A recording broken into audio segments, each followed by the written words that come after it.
Tens of thousands of people have taken to the streets in Burkina Faso and around the world in one of the biggest rallies yet in support of Captain Ibrahim Traoré, the country's young military leader. The protests come in response to rumors of a foreign-backed plot to remove him from power, allegations that have stirred deep anti-imperialist sentiments across West Africa. The rally and its message. In Burkina Faso's capital, Ouagadougou, a massive crowd gathered on April 30th waving national flags, chanting patriotic slogans, and showing open support for the military-led government of Captain Traoré. Similar demonstrations were organized in other parts of the world, including London, Paris, and Berlin, as the diaspora joined in expressing solidarity. The rally in Ouagadougou was organized following rising concerns within the junta that foreign governments, particularly Western powers, are working with local collaborators to undermine Traoré's leadership. Protesters described these actors as imperialists and lackeys.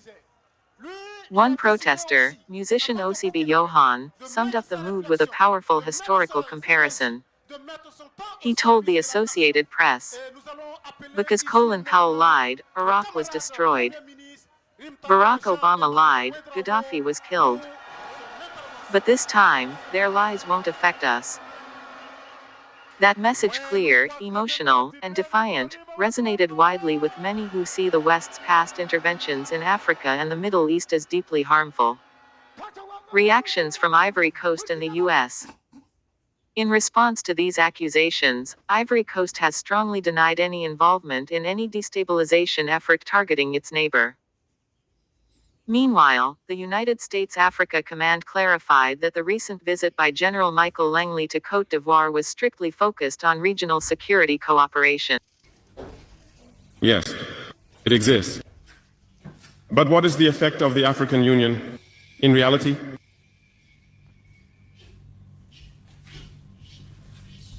We cannot talk about integration in the theme and not talk about the African Union. Because it is this organization that should unite us, create real integration. But we regret to see these wars that persist on the African continent, killing millions of young people. And that this organization, which has heads of state, with armies, is unable to organize itself to support certain countries. The Union is not just a word. The Union is a symbol. And we, the youth, should learn a lesson from this situation to unite, to make integration a reality. I was unpleasantly surprised when Ethiopia, which hosts the headquarters of the African Union, was experiencing a conflict. And when I saw the Prime Minister put on a military uniform and announce the closure of the university in Addis Ababa to face the threat. I did not see any action from the African Union to protect these headquarters. Most Western states saw Addis Ababa falling, packing up and leaving. Ethiopia fought, found an internal solution, and is living more or less in peace today. The children of Congo have been dying for years. Several other conflicts, such as in Sudan, exist on the continent. We would have liked to see the African Union generate the forces and all the necessary strategies to support these states so they can regain peace. AFRICOM stated that the talks aimed at addressing common security challenges, including violent extremism. Despite these denials, the junta in Burkina Faso took the opportunity to mobilize public support, framing the current moment as a battle between African sovereignty and foreign interference. Traoré's message and regional impact. Captain Traoré later addressed his supporters through social media, writing in both French and English.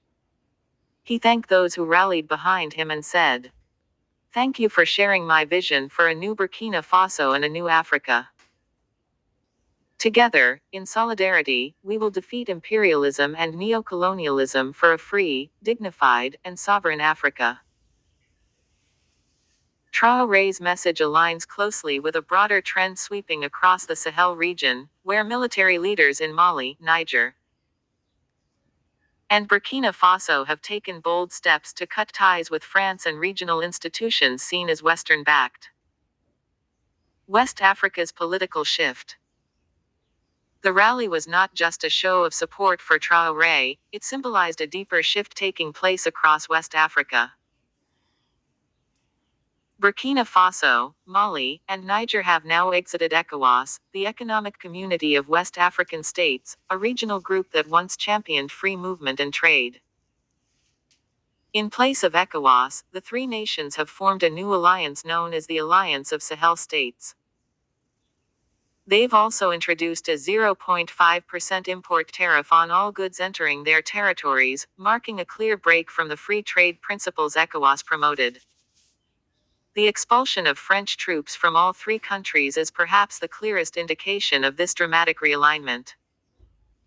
Anti-French sentiment has been rising steadily, with many citizens blaming former colonial powers for ongoing instability and underdevelopment.